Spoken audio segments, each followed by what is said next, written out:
So for those of you who are cunning observers and have a certain eagle eye capability to, you might notice that I am now recording this lecture in a different place at a different time. That is because as I went to upload these lectures, I realized that this one was corrupted. So here I am re-recording it because I am apparently not a person who knows how to work technology very well. But you know what? It's my own fault, and the frustration will cease because the learning must commence. So with that, let us continue talking about development and plasticity. And specifically, let's talk about the notion of critical periods in plasticity. So the critical period, for those of you who aren't necessarily familiar with it, although I'm sure a lot of you heard about it probably in intro psych or if you've taken developmental, is this idea that there's basically a window that opens where your brain and your mind is capable of learning new things, understanding new things, developing new capabilities. But then after a period, a critical period, that plasticity ceases, where basically the window closes. And for lack of a better term, you no longer have the same capabilities of learning those things or having your brain rewire in much of the same way. Now, behaviorally, you can see this in a variety of different ways. So here, for example, is a study done on immigrants many, many years ago. And so the idea here was that you give these people who immigrated to the United States a grammar test, and you would see how well they do, their percent correct on this grammar test. And that's what we're plotting here on the vertical axis, is how well they do. And then on the horizontal axis here is showing basically the age at which the people immigrated to the United States. So you have people who are native American English speakers, and then you have people who immigrated when they were 3 to 7, 8 to 10, 17 to 39, and so forth. And what you found is something that looks kind of like this, that the older the age at immigration, the poorer the mastery of a secondary language.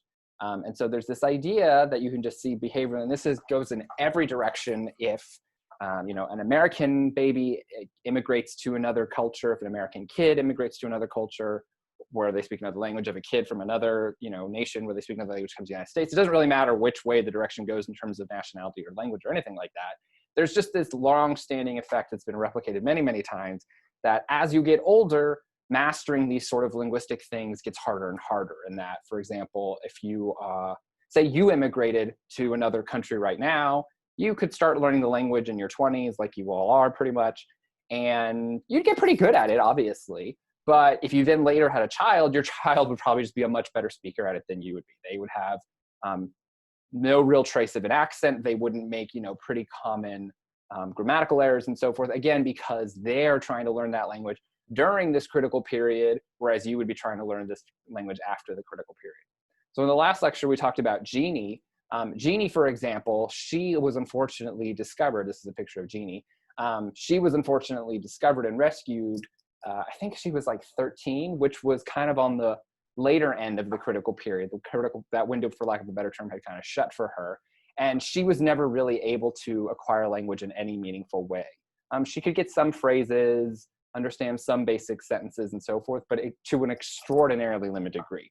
But there's other cases of people who were unfortunately abused, like Jeannie. There's a very famous case. It's another child named Isabel, although I don't have a picture of her.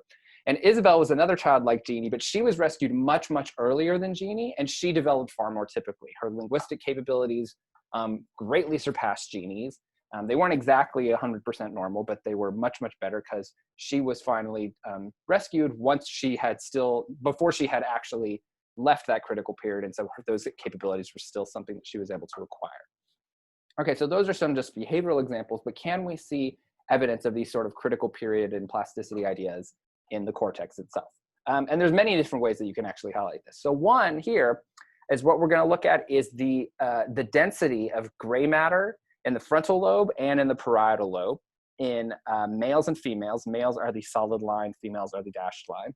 And what you can see is that up until about 12, 13, 14, the density of gray matter is going up and up and up. And this is true in the frontal lobe and it's true in the parietal lobe as well. And then once you get to this around 12, 13, kind of around puberty type of age, you can see that it starts to decrease. And actually, unfortunately, it decreases pretty much for the rest of your entire life until you get much, much older. Quick fun fact, just related to some things you've all probably heard before. Have you all ever heard this idea about how females develop faster than males. You think about this in terms of females usually reach puberty first. When it comes to even little bitty babies, female babies will reach certain developmental milestones, walking, talking, before male babies do. You can actually even see that maturing early in the gray matter of their brains, because actually the peak of gray matter will be earlier in the females. That's what these arrows are. It will be earlier than it is in the males. And so the way to think about this is, remember in the last lecture we talked about synaptic pruning. You can kind of think of it as something sort of like this. Yeah, the synaptic pruning usually starts younger than this, but it's at least just the same principle that once the brain kind of gets itself structured and the critical period closes, then it actually kind of just try to like get rid of all the, superfluous connections, superfluous bodies that it doesn't really need anymore. And so you can see this decrease in gray matter. Okay, but what about in more clinically interesting sort of situations? For example, what if you're talking about critical periods in the case of people who are born blind or deaf? So these are people who don't get in an accident. These are people who are born blind. They're people who are born deaf. And so, for example, what I'm going to show you here is a deaf individual who is observing someone speaking to them in sign language.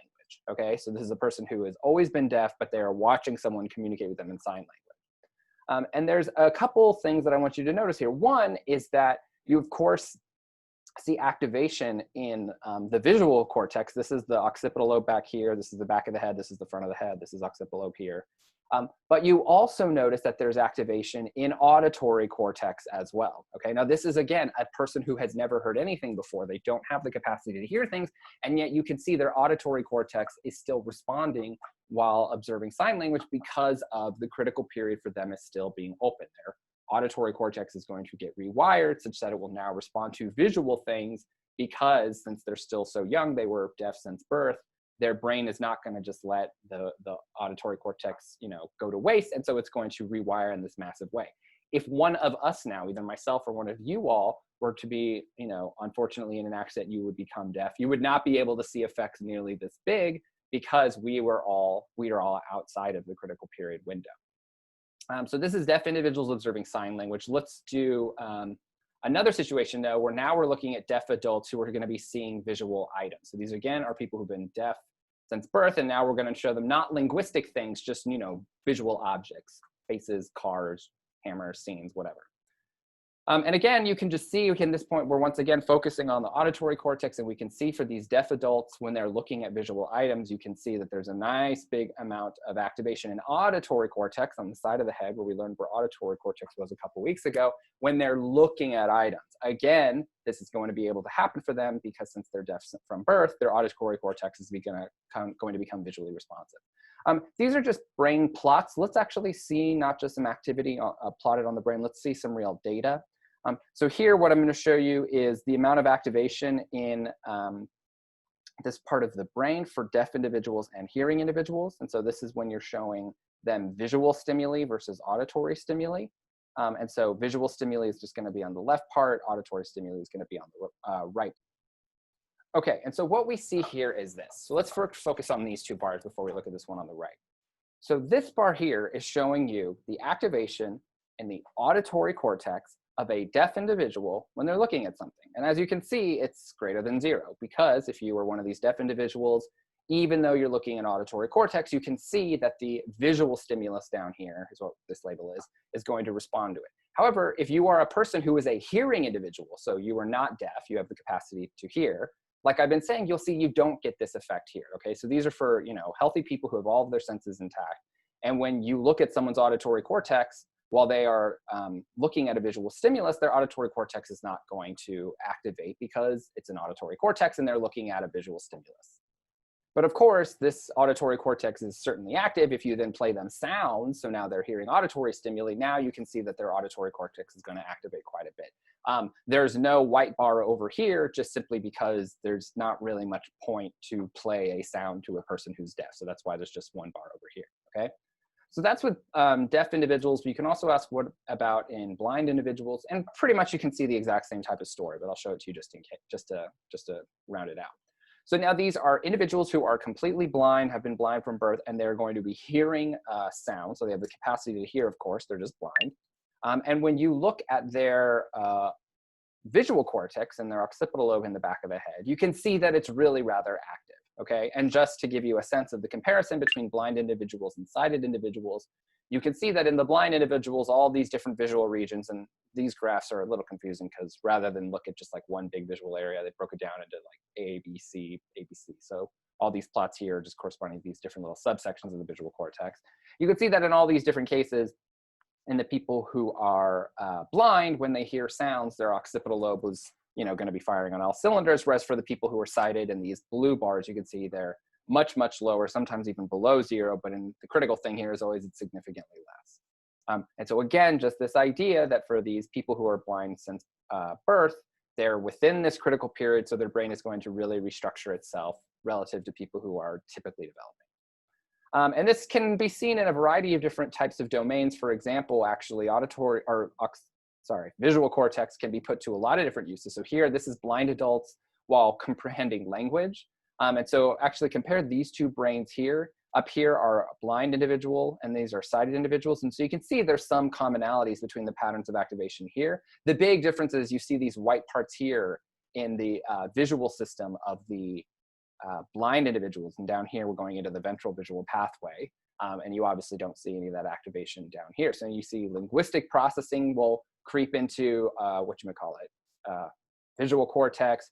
You can see that verbal processing will creep into visual cortex. Here we're looking at the correlation between activity and V1 in blind individual, between V1 activation and their ability to do this verbal memory task. And you can see there's a nice correlation that the better they do on the task, the more activation there is in V1. No such correlation exists in sighted individuals. And so we can see that there's a lot of evidence that actually when you're in this critical period, your brain will just rewire itself in these different ways. So you can see that there's this nice link between brain activity and behavioral performance. Real quick aside, just to kind of tee you up for what the reading is this week, while it has been shown that it's directly linked to behavioral performance, a question that people have often wondered is if it's causally linked. So actually the article that you're going to read isn't going to just be looking at some correlation between a verbal task and fMRI activation. Instead, we're going to ask if it's causally linked, in which we're going to use TMS to look at the relationship between occipital activation and verbal processing in blind subjects. Okay. One thing though I do want to show you, because this is, I think, is a really counterintuitive result, and something that a lot of students definitely tell me have stuck with them, is about this question relating to how far can plasticity and reorganization go in a developing brain. And so now I'm going to tell you about a case where this little girl, I think she was about 3, actually lost one of her hemispheres. And you would think that if you lost one of your hemispheres, that's going to be, I mean, for lack of a better term, you might think like that's going to be completely debilitating and devastating if you lose, crudely 50, 40% of your brain. I can't really figure it out from eyeballing it. But it actually turns out that when you have something like a hemispherectomy, or you lose part of your one of your 2 hemispheres when you're young enough, it actually turns out that you can recover relatively nicely and lead a fairly normal life. So now what I'm going to do is I'm going to show you a video. Yeah, all right, here, let's watch this, of this person. I have half a brain. When people meet me, they have no idea.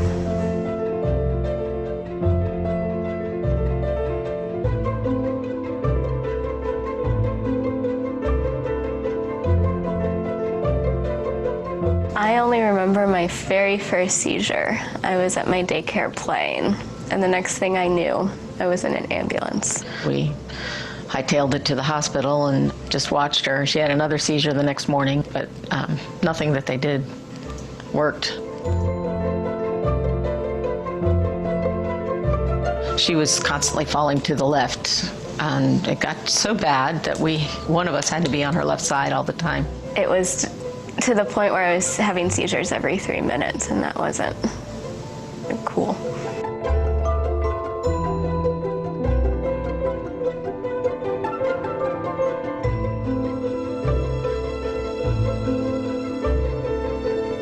The doctor explained that the only way they could treat it was to take out the half of the brain that was affected.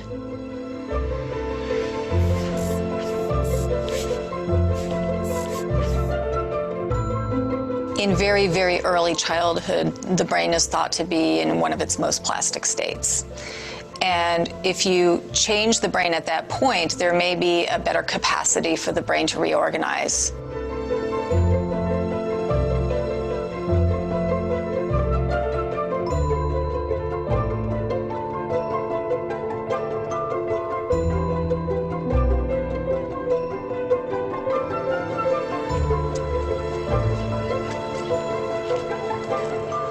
I am a very positive person. A lot of times I'll joke that they took out the mean side of my brain and they only left the happy side.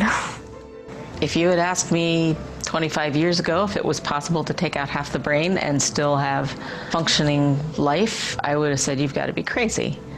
But here we are. Life now with half a brain is, for me, is no different than anybody else.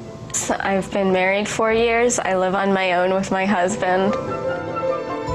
I'm really glad my parents did what they did, because I wouldn't be where I am now if I had had the surgery any later or had waited any longer. Okay, so that key thing, though, you should understand why she's saying that now by this point, because if they had, say, waited and tried to do other things, if she had gotten older, it's possible that she wouldn't have as much functionality as she does now. If for some reason one of you all or I had to have a surgery like a hemispherectomy at our respective ages, we would not have nearly as much functionality as Jody seems to have. So this is just yet another example of this idea of the critical period.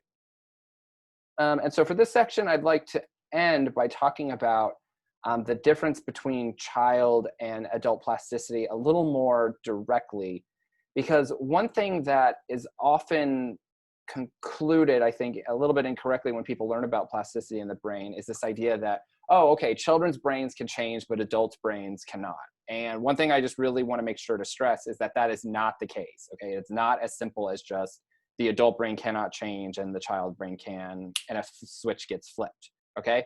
The adult brain definitely can change, just not as much. And if you want simple evidence of the fact that the adult brain can change, you can learn new things. And the only way you're able to learn new skills or form new memories is by a certain amount of neuroplasticity. So yes, you might not be able to reorganize your entire cortex if you lose half of your brain like Jody could, but I just don't want you to conclude from this section that, okay, adult brains can't change. So let me just try to show you a couple examples to really drive that home. And let's just start with, I think, a classic animal example we've already talked about a little bit, which is that idea that if you do something like take a adult primate and you remove one of its digits, its remaining brain, or its remaining somatosensory cortex rather, will still kind of fill in those areas. And that, you know, the part that corresponded to the third digit won't just be left there to do nothing. Digits 4 and digits 2 will kind of take over. So again, this is an adult animal, and this works in humans too, but there's not really been this particular experiment that I could find in humans, although I'm extraordinarily confident it would work the same way. But something that is done in humans are phantom limbs, and the fact that when you lose a limb, you can have a phantom limb. There'll be neuroplasticity. Sometimes it will be maladaptive neuroplasticity and can lead to distortions or pain. But then sometimes what can end up eventually happening is, even in adult humans where you will lose your hand, eventually the phantom can sometimes disappear because that cortex also will be taken over by the remaining areas. So in this case, if you lose your hands and your fingers, particularly here, your face can take over. But actually there are more standard cases regarding deafness and blindness in adults that you can actually see evidence of neuroplasticity and plasticity in adults, because we don't just want to necessarily look at people who are deaf or blind from birth. You could ask, well, what happens in people who become deaf or become blind? So I've given some allusions to this, but let me show you a little bit of actual data. So here is showing what's going on in a person's brain while they are reading Braille when they became blind very, very early. I don't know exactly how early. I don't even know, maybe some of these are from birth. But the main thing I just want you to take away is, look, when these person are doing Braille reading, you can see that their visual cortex is activated quite a bit. Again, this is a somatosensory sort of thing because they're touching the Braille in front of them, but you yet still see that their visual cortex is active. However, for people who are blind later in life, you can see it's considerably less activation, but it's certainly not no activation. Whereas if you do it for people like you and me, it would pretty much be no activation whatsoever. So even though it's considerably less plasticity than compared to the early blind individuals, it's not as if it is in any way absent. And in fact, actually, people got kind of inspired by this, and they would do these experiments where they would take healthy individuals and they would effectively deprive them of sight for several days, and basically look at how does their visual cortex potentially reorganize itself just from something like this. Terrible experiment. You walk around for a week or so with these blindfolded things on, so you really get no light whatsoever. You're really totally functionally blind. I actually got asked once to participate in an experiment like this, and initially I thought it was going to be kind of cool. It'd be interesting. I thought, I'd maybe really like get an opportunity to like kind of learn to walk a mile in someone else, a blind person's shoes and see what it's like. Turns out it's very logistically difficult to put off, and I just didn't really have a week that I felt like I could kind of go without being able to see my work and stuff. And so here, what we're going to do is we're going to look at the perceptual and neural changes resulting from this visual deprivation. And what you can start to see, if you look at these different plots, is that your visual cortex, even just after 5 days, will start to be activating while you are reading Braille.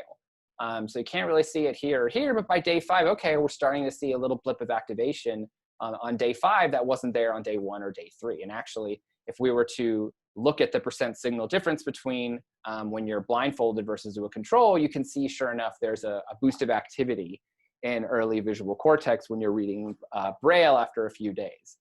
This is pretty short-lived, though, because if the next day you take the blindfold off, you walk around again with a couple hours seeing the world, once again, you can see that this activation falls right off, okay? And so this is just a really simple example of, look, neuroplasticity in healthy adults, but it's just so, I mean, it's a good example of showing how plasticity does occur and exist. It's just not nearly as much as it would be in a child. And this is also true, like I was saying, whenever you learn new facts, or if you even learn something like a new skill. So for example, they've done this experiment where you teach people how to juggle. And what they do is they look at MT, which if you remember from our dorsal visual processing day, is involved in visual motion.